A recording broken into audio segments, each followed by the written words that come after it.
Let us pray. God in heaven, open our ears to hear your word this morning. Enlighten us this day so that we may draw ever closer to you. Amen. Childbirth is one of the greatest miracles I think we have the opportunity to witness in our lives. 9 months of preparation and anticipation comes to culmination in that moment when the baby takes his first gasp of air. I can remember how glad I was that I had 9 months to prepare. Not that it really takes that long to buy the crib and repaint the baby's room and get everything in order. You could probably do it in a couple weeks. The real preparation, though, takes place here, right? In that capacity to wrap our minds around the fact that our lives are going to change forever. And the preparation time is prescribed. We pretty much all get the same amount of time, although some get less, some get more. But pretty much mothers go through the same type of thing, a baby growing slowly and consistently from the moment of conception until the moment when he or she is introduced to their parents. Now, it takes a lot of energy to make a baby, am I right, Janet? Well, not the making of the baby part, that's not so much, but the growing part, right? I can remember all 3 pregnancies being absolutely exhausted and knowing that it must be pregnancy because I was absolutely dead walking. But a woman requires, a pregnancy requires that she drink more, that she eat more, that she get more rest. Most women choose then to go to the physician, the OBGYN, to monitor the baby's growth and development and hopefully avoid any surprises at birth. So the 9 months of preparation is required both for the baby and for the parents, right? For the baby, it requires months of darkness in a watery cave until they arrive. And Jesus uses this terminology of birth for a reason. Birth is a great metaphor for our introduction to Christ. The birth can be a long and painful and arduous journey for the mother and for the baby. I remember Calvin's birth and how difficult that was, and 14 hours later my body just wasn't quite prepared, and it was a challenge to bring him into the world. With each contraction, a woman's body endures tremendous pain unless you've been blessed by a doctor. What are they? Anesthesiologist with the epidural. But there's still a certain amount of pain and discomfort. So we know a woman experiences pain and discomfort. What about the baby?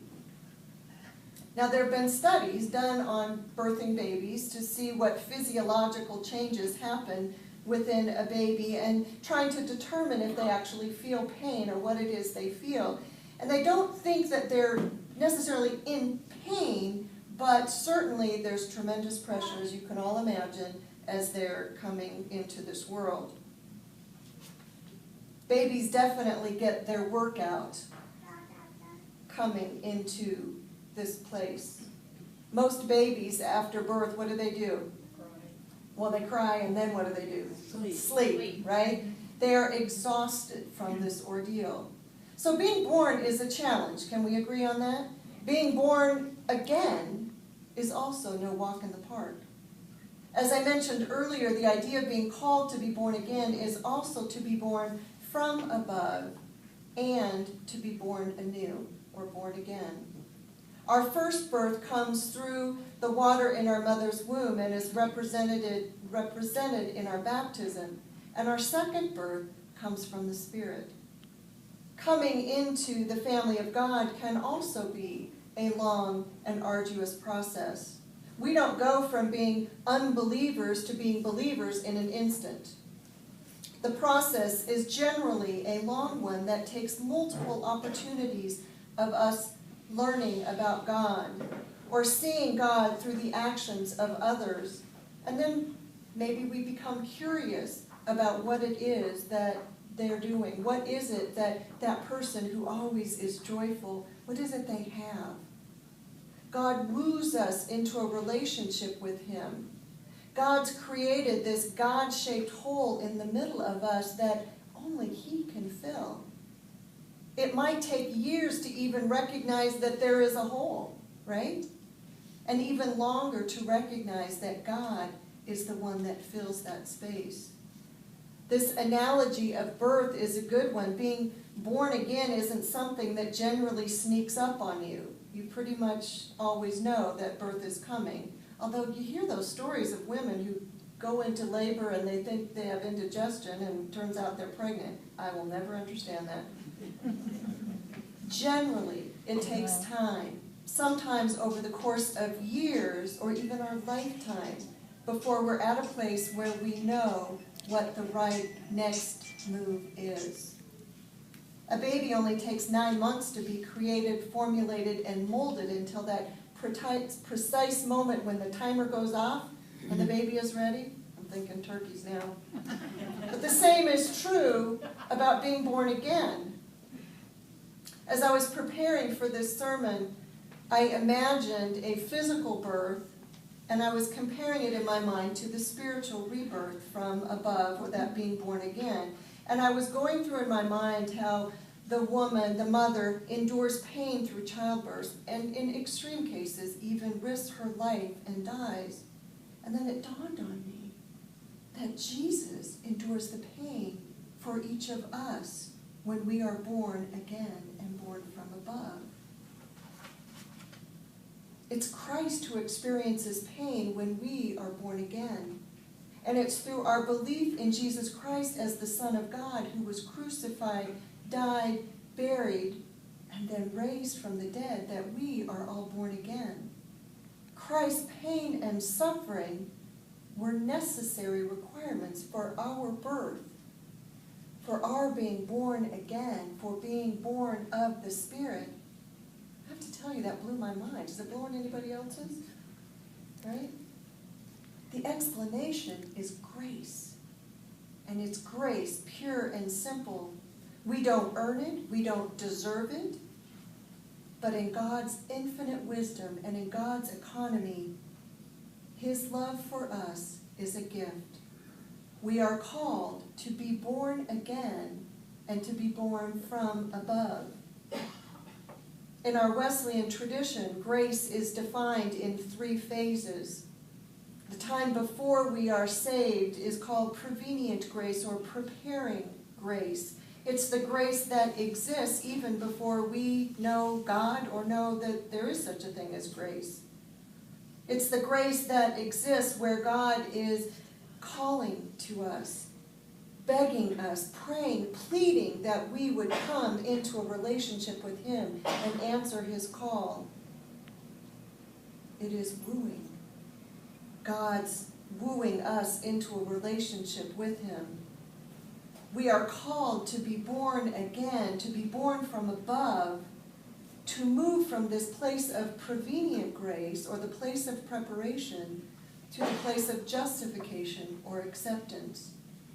We are called to that moment in time when we accept for ourselves that Jesus Christ is Lord, that Jesus Christ is the Son of God, and that He birthed us through His own death and resurrection.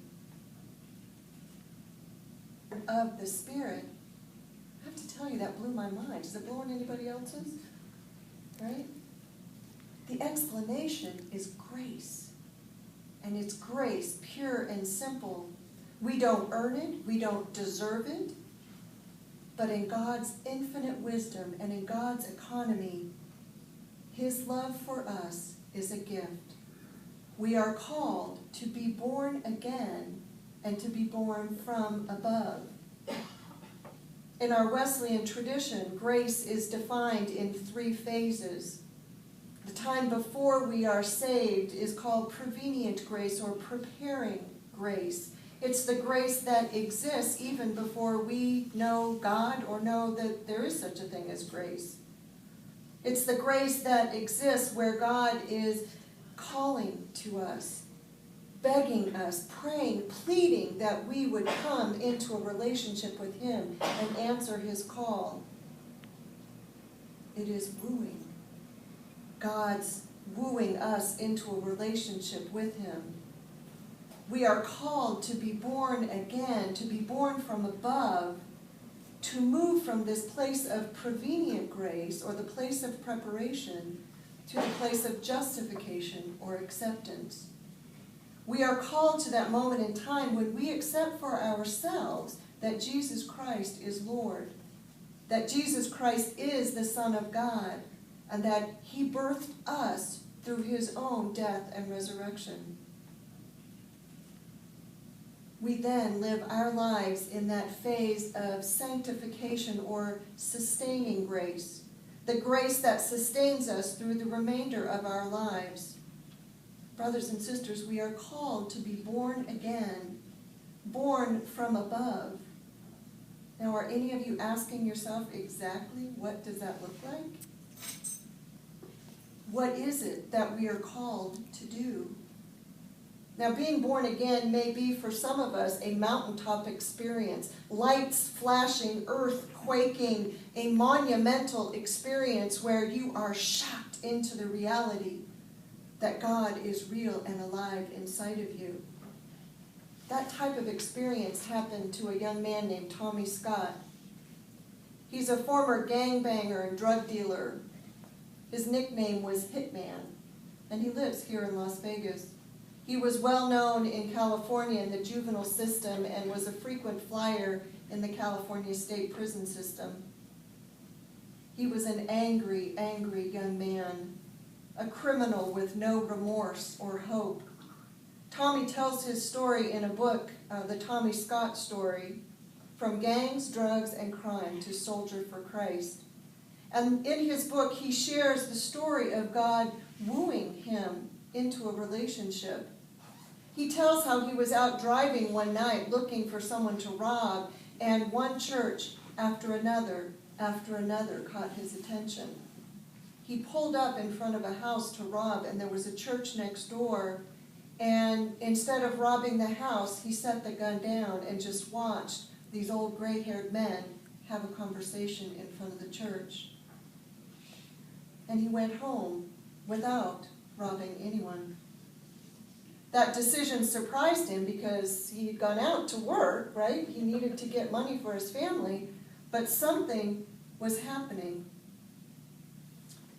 He shared in his story that he dozed off and that same night was woken by loud knocking on the door in the middle of the night. It was his parole officer coming to get him because he hadn't checked in for several months, and in fact there was an old warrant out for his arrest. So he was sent back to prison. And at that time, he describes feeling desperate, depressed, really at his own wit's end, maybe his own bottom.